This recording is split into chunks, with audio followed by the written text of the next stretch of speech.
जब हम लोग ऐसी सुपर बाइक देखते हैं तो सुपर बाइक देखने के बाद उसको चलाने का हम लोगों का बहुत ज़्यादा मन करता है।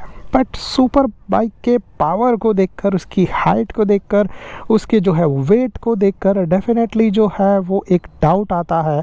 और क्या हम लोग ये सुपर बाइक को चला पाएंगे, इसके पावर को कंट्रोल कर पाएंगे, इसको जो है वो सही तरीके से राइड कर पाएंगे, इसका सही राइडिंग का मज़ा ले पाएंगे? अगर आप लोगों के मन में भी जो है वो ऐसे क्वेश्चंस है तो इस वीडियो में जो है वो मैं आप लोगों के साथ ऐसे सारी चीज़ें, टिप्स शेयर करने वाला हूँ जिससे आप लोग अपनी सुपर बाइक को ईजीली कंट्रोल कर सकते हो।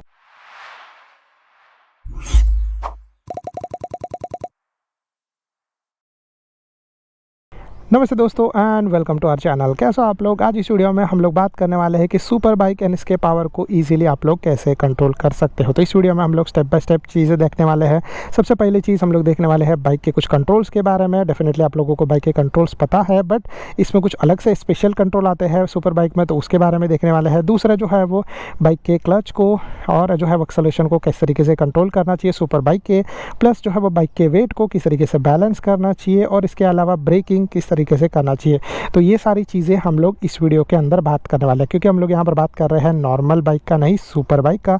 तो सुपर बाइक में चीज़ें जो है वो थोड़ी सी डिफरेंट हो जाती है। तो सबसे पहले हम लोग जो है वो चलते हैं अपनी सुपर बाइक के ऊपर, बैठते हैं और फिर जो है वो हम लोग आगे का चीज़ें स्टार्ट करते हैं। तो सबसे पहले जैसे आप लोग देख रहे हो कि ये जो है वो सुपर बाइक है डेफिनेटली, और जो है वो बहुत ही हैवी है। इसका वेट है 220 किलोस ऑलमोस्ट, अभी इससे ज़्यादा है क्योंकि इसका टंक जो है वो फुल है। बट हम लोग जो है वो पहले इस चीज़ों को छोड़ के पहले जो है वो कंट्रोल के बारे में बात करते हैं। तो जनरली जो है वो मैं आप लोगों को एक बात बताऊं कि हम लोग जो है वो कोई भी बाइक देखते हैं तो उसके अंदर कंट्रोल्स तो नॉर्मल होता है। आप लोग सोचोगे कि अरे यार इसके कंट्रोल में क्या रहेगा, सेम क्लच, एक्सेलरेशन और ब्रेक जो है वो सेम चीज़ है, सारे बाइक्स में सेम होता है। यस, आपका चीज़ जो है, आपका सोचना जो है वो 100% करेक्ट है। क्लच, एक्सेलरेशन एंड ब्रेक जो है वो सारी बाइक्स में सेम ही रहते हैं। बट इस बाइक के अंदर कुछ एक्स्ट्रा चीज़ें और है जो आप लोगों को समझनी पड़ेगी। कोई भी बाइक आप लोग जब उसके ऊपर बैठते हो और डायरेक्टली राइडिंग के लिए निकल जाते हो तो मैं आप लोगों को ये बात बता दूं कि जो है वो ये चीज़ गलत है। आप लोगों को अपनी बाइक और उसके कंट्रोल को समझना चाहिए, क्योंकि में भी हो सकता है कि कुछ ऐसा चीज़ हो, कि कुछ ऐसा कंट्रोल हो जो आप लोगों को हेल्प करे अपनी सुपर बाइक को कंट्रोल करने में। सो डेफिनेटली आप लोगों को एक बार तो उसको ट्राई कर लेना चाहिए। तो जैसे हम लोग यहाँ पर बात कर रहे हैं कि पहले तो मैं इसको ऑन कर देता हूँ। जैसे यहाँ पर ये हो गया ऑन। मेरी सुपर बाइक है कावासाकी वासी 650, और जो है वो यहाँ पर हम लोग इसके कुछ कंट्रोल्स में देखते हैं। तो जनरली जैसे आप लोग यहाँ पर देख पाते रहोगे कि सुपर बाइक के पावर को कंट्रोल करने के लिए यहाँ पर अपने पास एक चीज़ अच्छा है जिसको बोला जाता है यहाँ पे KTRC, ठीक है। तो जिससे जनरली अगर आप लोग जो है वो KTRC को बंद करेंगे और एक्सेलरेट करेंगे, मैंने ट्राई किया था, बाइक बहुत ज़्यादा पावर और रिस्पॉन्सिव है। इसमें कभी कभी जो है पीछे का टायर वॉबल भी करने लगता है, क्योंकि बाइक का पावर है 650 सीसी का। अगर 650 सीसी की बाइक 100% पावर पर चली जाएगी तो आप लोग समझ सकते हो कि ये इशूज़ है। तो इसीलिए यहाँ पर जो है वो KTRC ऑप्शन है, ठीक है। अब इसमें 2 है और इसमें जो है वो आप लोग इसको ऑफ भी कर सकते हो। जनरली ऑफ करके मैंने चला था, मैंने आप लोगों को बताया इसका रिजल्ट क्या है। बट मैं आप लोगों को या तो अगर आप लोग शुरू में करते रहोगे बाइक तो या तो 1 या फिर 2 पे आप लोग कर सकते हो। बिगिनर्स के लिए, जो लोग बहुत पहली बार चला रहे हैं, उनके लिए ये जो ट्रैक्शन कंट्रोल नंबर 2 पे रखना बहुत ज़्यादा सही चीज़ हो जाता है। मेरे लिए नंबर 1 सही है, क्योंकि इसके पहले मैंने जो है वो बहुत सारी पावरफुल बाइक्स चलाई है, और जो है वो डेफिनेटली मैंने आप लोग समझ सकते हो कि मैंने जो है वो डोमिनार 400 बहुत टाइम तक चलाया था। तो डोमिनार 400 का पावर है ऑलमोस्ट 40 bhp का, इसका पावर है 68 bhp का। तो जो है वो 30 से बढ़ता है, इससे बहुत ज़्यादा फ़र्क पड़ता है डेफिनेटली। बट जो है वो मैं यूज्ड हूँ। अगर आप लोगों ने इसके पहले जो है वो 100 सीसी, 125 सीसी, 150 सीसी, 200 सीसी तक की बाइक चलाई है, तो मैं आप लोगों को बोलूँगा कि गो फॉर ट्रैक्शन कंट्रोल 2, जिससे इसके पावर को कंट्रोल करना बहुत ज़्यादा ईजी हो जाएगा। तो ये पहला चीज़ हो जाता है। अभी इसके बाद जो है वो कुछ कंट्रोल्स डेफिनेटली यहाँ पर आप लोग देख पा रहे हो कि नॉर्मल बाइक्स में आप लोगों के कुछ स्विच रहते हैं। यहाँ पे बहुत सारे स्विच है, लाइक हेडलाइट का स्विच है, इंडिकेटर का स्विच तो सेम है, हॉर्न का स्विच है। यहाँ पर जो है वो हेजर्ड लाइट है, यानी कि दोनों भी लाइट चालू हो जाएगी। तो वैसा भी सिचुएशन है, ठीक है। तो कभी भी कोई भी बाइक आप लोग लेते हो, कोई भी बाइक हो गया, चाहे सुपर बाइक हो गया, नॉर्मल बाइक हो गया, आप लोगों को एक छोटा सा चीज़ मैं बोलूँगा कि पहले उसके ऊपर बैठो, उसके जो है वो फील करना स्टार्ट करो, उसको जो है वो सारे कंट्रोल्स को चेक करना स्टार्ट करो। अगर आपको नहीं पता है तो पहले पूछ लो किसी को कि भाई इसके कंट्रोल्स कैसे हैं, इसमें क्या करना है, फिर आप लोग आराम से उसको राइड कर सकते हो। क्योंकि जब तक आप लोगों को वो चीज़ समझ में ही नहीं आएगा कि कौन सा बटन क्या कर रहा है, और अगर आप लोगों ने सडनली बाइक चलाते चलाते कौन सा बटन प्रेस कर दिया और कुछ अलग चीज़ हो गया बाइक के अंदर, तो फिर आप लोग बोलोगे कि अरे यार ऐसा क्यों हुआ, या फिर ये क्यों हो रहा है, या फिर मुझे ऐसा प्रॉब्लम क्यों हो रहा है। तो इसीलिए जो है वो आप लोगों को इन चीज़ों का ध्यान रखना चाहिए।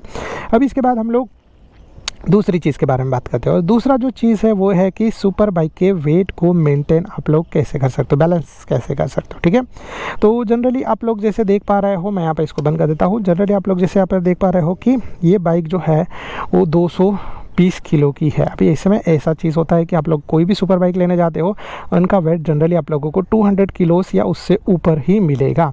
तो अभी 200 किलो की बाइक को आप लोग वेट को कैसे बैलेंस कर सकते हो, तो जनरल मैं आप लोगों को बताता हूँ। आपको बैलेंस करने के लिए जो है वो बस 3 स्टेप करना है। ठीक है, सबसे पहले तो आप लोगों को बाइक के ऊपर सही तरीके से बैठना है। ठीक है, आप लोग कंफर्टेबल होकर बैठना चाहिए, ये इंपॉर्टेंट चीज़ है। अगर कंफर्टेबल होकर नहीं बैठोगे तो इश्यूज आएगा। ठीक है, दूसरा चीज़, आप लोगों का हाइट के हिसाब से आप लोगों का लेग ज़मीन पर पहुँच पा रहा है कि नहीं, वो देखना है। ठीक है, तो मेरे हाइट के हिसाब से मेरे दोनों लेग सही तरीके से ज़मीन पे पहुंच पाते हैं। 100% नहीं, जैसे आप लोग देख रहे हो मैं टिप टॉप कर रहा हूँ, बट जो है वो मेरे लेग इजीली, दोनों भी लेग जो है वो नीचे इजीली पहुंच जाते हैं। तो ये एक चीज़ हो जाता है। अभी इसके बाद नेक्स्ट चीज़, ठीक है, कि आप लोगों के बाइक के स्टैंड हमेशा ऑलवेज लगा के रखो। पहला स्टेप, ठीक है, स्टैंड हमेशा लगा के रखो जब तक आप लोग बाइक के ऊपर कंफर्टेबली बैठ नहीं जाते। ठीक है, तो स्टैंड रहता है तो एक साइड में बाइक अगर झुकेगा तो गिरने का चांस नहीं रहता, अदर साइड में झुकने नहीं देना है। ठीक है, पहला स्टेप आप लोगों को अपना स्टैंड लगा के रखना है, बाइक के ऊपर बैठना है सही तरीके से। ठीक है, स्टैंड लगाने के बाद फिर इसके बाद दूसरा चीज़ आप लोगों को ये करना है कि आप लोगों को जो है वो अपनी बाइक को हल्का सा पुश करना है, जिससे आप लोगों के दोनों लेग जो है वो नीचे सही तरीके से टच हो रहे कि नहीं आप लोगों को पता चलेगा। बहुत ज़्यादा प्रेशर मत देना, बहुत ज़्यादा प्रेशर दोगे बाइक अगर एक साइड झुक जाएगा तो 220 किलो आप लोग उठा नहीं पाओगे, गिर जाओगे। ठीक है, इसीलिए आप लोगों को थोड़ा सा लाइट करना है, और फिर जो आप लोगों को, जैसे मैं यहाँ पे टिप-टो करके एकदम स्टेडी खड़ा हूँ, इस तरीके से आप लोगों को वेट को बैलेंस करना है। ये जो है वो टोटल 3 स्टेप है। ठीक है, पहला चीज़ स्टैंड लगाओ, दूसरा चीज़ बाइक के ऊपर बैठ जाओ, और तीसरा जो है वो बाइक को थोड़ा सा पुश करो ताकि आप लोग जो है वो सही तरीके से हो जाओ। ये चीज़ हो गया। ठीक है, अभी बाइक को जो है वो वेट को थोड़ा सा मेंटेन करना, आगे पीछे करना। डेफिनेटली हैवी बाइक है तो इसको पीछे करने के लिए, आगे करने के लिए बहुत ज़्यादा ताकत का ज़रूरत पड़ता है। मैं आप लोगों को बोलूँगा थोड़ा सा स्मार्ट वे यूज़ करो, बाइक को स्टार्ट करो, बाइक के इंजन के पावर को यूज़ करो आगे जाने के लिए, और पीछे आने के लिए जो है वो आप लोग थोड़े से पैर से पुश कर सकते हो। इससे अलावा और कुछ नहीं कर सकते। बाइक पर बैठने के बाद आप लोग बाइक को ईजिली आगे पीछे कर सकते हो। इसमें एक और चीज़ है कि ये साइड में कभी भी बाइक को झुकने मत देना, और बाइक को जब भी आप लोग आगे पीछे कर रहे हो तो ट्राई करो कि बाइक का स्टैंड ऑलवेज लगा के रखो, जिससे अगर आप लोगों का बाइक ये साइड में ज़्यादा झुकेगा तो आपका पैर तो है, बट आपके पैर के साथ साथ ये स्टैंड भी आपको बचा देगा। कभी भी ये साइड में इतना ज़्यादा झुकाने का कोशिश मत करो तो इश्यूज आएगा। इसीलिए जो है वो ये साइड में मैं हमेशा सेंटर तक लेके जाता हूँ बाइक को, इससे ज़्यादा ये साइड में कभी नहीं लेके जाता। ये साइड में लेके जाने में कोई प्रॉब्लम नहीं है, क्योंकि आपको पता है कि ये पैर से आप लोग अपने बाइक के वेट को कंट्रोल कर सकते हो, और स्टैंड भी ऑलवेज रहता है। तो बाइक जब खड़ा रहता है स्टेडी, तो आप लोग इस तरीके से यूज़ कर सकते हो।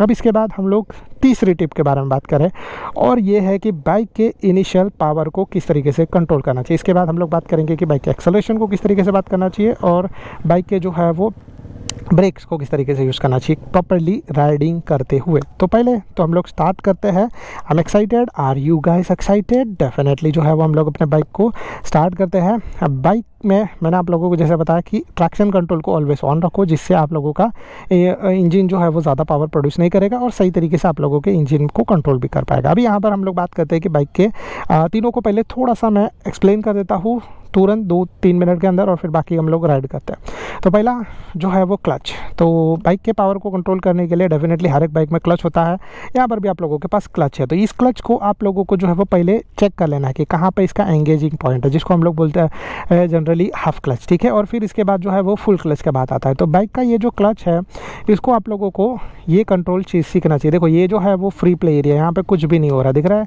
ये फ्री प्ले एरिया। फिर यहाँ से इसका एंगेजिंग पॉइंट स्टार्ट हो जाता है, और यहाँ से ये हाफ क्लच हो जाता है, फिर यहाँ पे फुल क्लच आ जाता है। अब क्या होता है ना कि जब आप लोग हाफ क्लच दोगे, बाइक ऑटोमेटिकली आगे स्टार्ट करना, रेडी करना स्टार्ट हो जाएगा। तो आप लोगों को इस चीज़ के ऊपर ध्यान रखना। अभी नेक्स्ट चीज़ जो है वो एक्सेलरेशन। तो एक्सेलरेशन में आप लोगों को कभी भी जो है वो विस्की थ्रॉटल नहीं देना चाहिए। कभी जनरली जो है वो हम लोग क्या करते हैं कि कोई भी बाइक रहता है उसको इस तरीके से पकड़ के चलाते हैं। ठीक है, और जब इसको हम लोग स्ट्रेट करते हैं तो बाइक बहुत ज़्यादा पावर प्रोड्यूस करता है, बहुत ज़्यादा एक्सेलरेशन प्रोड्यूस करता है। और जनरली जो है 100 सीसी, 125 सीसी, 110 सीसी, 200 सीसी तक की बाइक्स में इस तरीके से करना ठीक है। 200 सीसी की बाइक्स में कभी कभी करना ठीक है, ठीक है, वो भी पावरफुली होती है, बट उनमें कभी कभी करना ठीक है। 650 की सीसी की बाइक में अगर आप लोग इस तरीके से करके फिर इसको स्ट्रेट करोगे तो आप लोग समझ सकते हो इसका ज़रा सा हल्का सा मूवमेंट आपकी बाइक को पहुंचा देगा तुरंत 60-80 किलोमीटर पर आवर तक की स्पीड में, और सारा चीज़ सही तरीके से कंट्रोल नहीं कर पाए तो डूम, ठीक है। इसीलिए जो है वो आप लोगों को अपनी बाइक के एक्सेलरेशन को पहले तो स्ट्रेट पकड़ना चाहिए, एकदम लाइट पकड़ना चाहिए और एकदम से लाइट देना चाहिए जितना आप लोग कंट्रोल कर पा रहे हो। अगर आप लोगों को ऐसा लग रहा है कि बहुत ज़्यादा हो गया है तो छोड़ दो, और फिर जो है वो आप लोग क्लच प्रेस करके ब्रेक प्रेस कर सकते हो ताकि आप लोग सही तरीके से रुक पाओ। और ब्रेकिंग जो है वो भी कैसे करना है उसके बारे में बात करें तो ब्रेकिंग, सुपर बाइक पावरफुल होती है तो उनके ब्रेक्स भी पावरफुल होते हैं, ठीक है। तो सुपर बाइक के पावरफुल ब्रेक्स को कंट्रोल करने के लिए आप लोग बस एक चीज़ कर सकते हो, और वो ये है कि आप लोगों को ब्रेक्स को स्लोली प्रेस करना है और प्रेशर बढ़ाना है। तो ये चीज़ जो है वो आप लोगों को हर एक बाइक के ब्रेक के अंदर करना पड़ता है, इसके अंदर भी करना है, बट इसके अंदर थोड़ा सा केयरफुल रह के करना है, ठीक है। तो अभी हम लोग जो है वो सारा चीज़ राइड करते हुए देखते हैं। तो पहले तो मैं करता हूँ बाइक के इंजन को स्टार्ट। तो ये हो गया मेरा बाइक का engine start, well good running, कोई प्रॉब्लम नहीं है।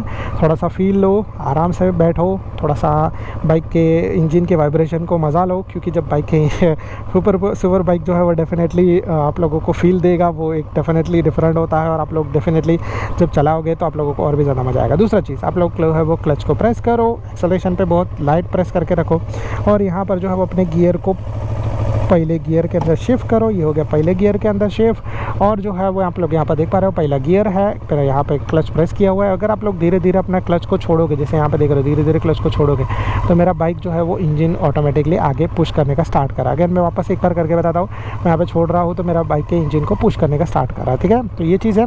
अब बस आप लोगों को इस रिदम को फॉलो करना है, पहले एक्सेलरेशन नहीं देना है, ठीक है। बस क्या करते हैं हम लोग यहाँ पे बाइक के क्लच को छोड़ते हैं, जैसे जैसे हम लोग क्लच को छोड़ते हैं, थोड़ा सा मैं अभी यहाँ पे आगे बढ़ने देता हूँ, थोड़ा सा आगे बढ़ने देता हूँ, थोड़ा सा आगे बढ़ने देता हूँ। जैसे आप लोग देख रहे हो बाइक के क्लच को मैं जैसे छोड़ रहा हूँ, बाइक आगे बढ़ रहा है, बाइक का स्पीड हो गया है 10-11, और कोई बात नहीं, मैं अभी एक्सेलरेट नहीं कर रहा हूँ, बाइक को पहले जो है सिर्फ क्लच छोड़ के रखा है, बाइक ऑटोमेटिकली आगे पुश कर रहा है, दिख रहा है। तो बस आप लोगों को ये चीज़ करना है कि बाइक को इस तरीके से कंट्रोल करके रखना है ताकि बाइक जो है वो आगे बढ़े, ठीक है। थोड़ा सा 10-20 मीटर, ठीक है, आप लोग इस चीज़ से ट्राई कर लो, आप लोगों को आइडिया आएगा। फिर इसके बाद जो है वो आप लोग चाहिए तो थोड़ा सा एक्सेलरेशन दे सकते हो, हल्का सा लाइट, वेरी लाइट एक्सेलरेशन, जैसे आप लोग यहाँ पर देख रहे हो, हल्का सा वेरी लाइट एक्सेलरेशन, क्योंकि अगर आप लोग इसके एक्सेलरेशन को ज़्यादा दोगे तो दिख रहा है, तो ये चीज़ आप समझ सकते हो कि आप लोगों को थोड़ा सा लाइट एक्सेलरेशन देना है, जिससे आप लोग अपने बाइक को जो है वो सही तरीके से कंट्रोल कर पाओ। तो आप लोग यहाँ पर देख पा रहे हो हम लोग जो है वो धीरे धीरे आगे जा रहे हैं, अगेन धीरे धीरे आगे जा रहे हैं।